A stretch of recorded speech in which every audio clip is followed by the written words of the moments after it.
Hi, I'm Janel. Welcome to the Expat Women's Collective. This is where I'm going to share with you all of the nitty-gritty on the ins and outs of becoming an expat, exploring becoming an expat, and living the expat lifestyle. I'm so excited to have you here. First things first, we're going to talk about where to begin. Where do I even begin to think about this opportunity that we've been given to live in another country? I'm going to list my top advice, my top suggestions for you to be able to make that decision a little bit less stressful. Okay, so you're thinking about becoming an expat. Like, where do you even start? Probably with a few sleepless nights to begin with.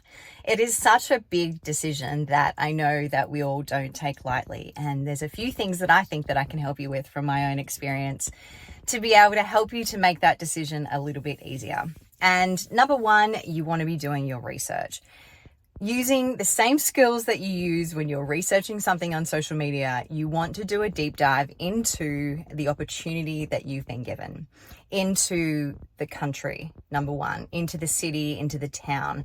What would life look like living in that place for you? YouTube is by far going to be your biggest resource. You have no idea the amount of information that you're going to be able to find about the country that you're potentially moving to, the business, the schools, the walking tours of the different cities that you want to look at. All of it you're going to find on YouTube. That's the first resource you want to go deep in.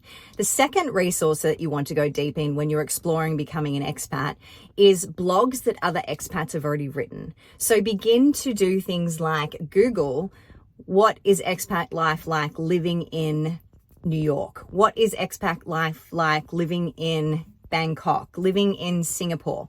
There is no doubt an expat who's already walked the path before you, who has written their entire life experience on doing this journey, either by themselves or with kids, or what it's like living in that country. You're going to find so much information just in those two resources. And to take that one step further, begin to look for your community. So no matter what nationality you are, there probably will be a community in any major city that you're going to move to. So for me, one of the first things that I did moving from Australia to Singapore was 100% look for where all the Aussies live. Look for where all the Aussie expats join in community. So there is associations for, in Singapore, example, there's associations for the British Association, there's the American Association, there's the Aussie and New Zealand Association. And these kinds of organizations are going to help you, number one, in your first few months, connect with other people from your own nation, number one, which helps you feel a sense of home because you're meeting like-minded people who've had similar experiences. But don't only limit yourself just to being with your own kind of expat. This whole experience is about growing and meeting new people and absorbing yourself in the local culture as well. What it is though is a place to start. It's a place to start for you to have an understanding of, will I find my people here? Will there be people like me in this town, in this city? Or will I be hanging with the locals, which is also a huge part of the experience? I would even go on to say to dig deep in certain things, like if there is a particular sport that you like to play, if there is a particular hobby that one of your kids has, is there a specific food that you like to eat? Go deep into the research to find out whether that city, that town that you're looking at moving to is going to give you those creature comforts, or whether you're going to be stepping way outside your comfort zone, so that you know before you go. I'll give you an example. My husband and my son, they love shooting basketball hoops. They love going on a Saturday afternoon, shooting hoops, and then getting a burger and a milkshake. Moving to Singapore, I wanted to make sure that we could still get Western food. Yes, I'm going to immerse us in the Asian culture, and we absolutely love Asian food from all over Singapore. We fell in love. We love chili, we love all the spices, but I wanted to make sure that he still had his creature comforts. They could go and shoot hoops and they could have some normalcy into their life, and he wouldn't be missing out on every single element of what his life was like before we moved. Other things to think about for yourself is there a specific type of exercise that you like doing? Is there an art or a hobby class or a sport that you like to play yourself? Another example is moving to Singapore from Australia. My husband is a marathon runner, and so he wanted to ensure that there was going to be ample space for him to be able to do his marathon training. Of course, in Singapore, if you've ever been there, there's green space, bike tracks everywhere. You can literally run, bike, scooter from one end of the island to the other. So it was perfect, but we knew where we wanted to live was going to be near one of those bike tracks so that there was easy access for him to be able to do the thing that's really important to him besides moving there for his work.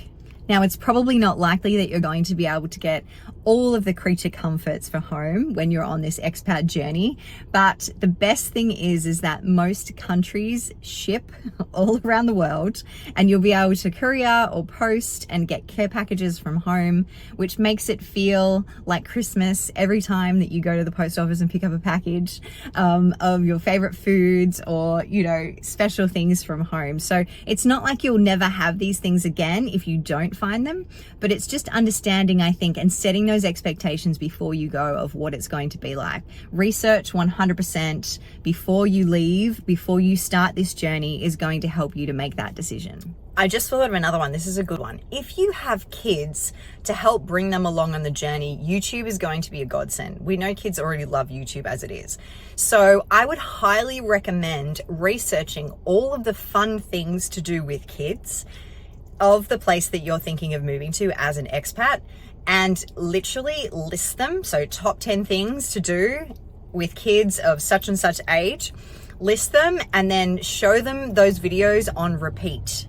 For example, my son absolutely loves water parks, loves going on water slides. Not such a huge fan of roller coasters though. So one thing that I make sure is that every time we're moving to a new country, I'm literally showing him videos of all the amazing water parks that we could go to when we get to that country, all of the fun activities that we can do. So it's planting the seed in the vision of where our holidays will be, the kind of activities that we will be doing for birthdays, and where we'll be going when we have family come and visit.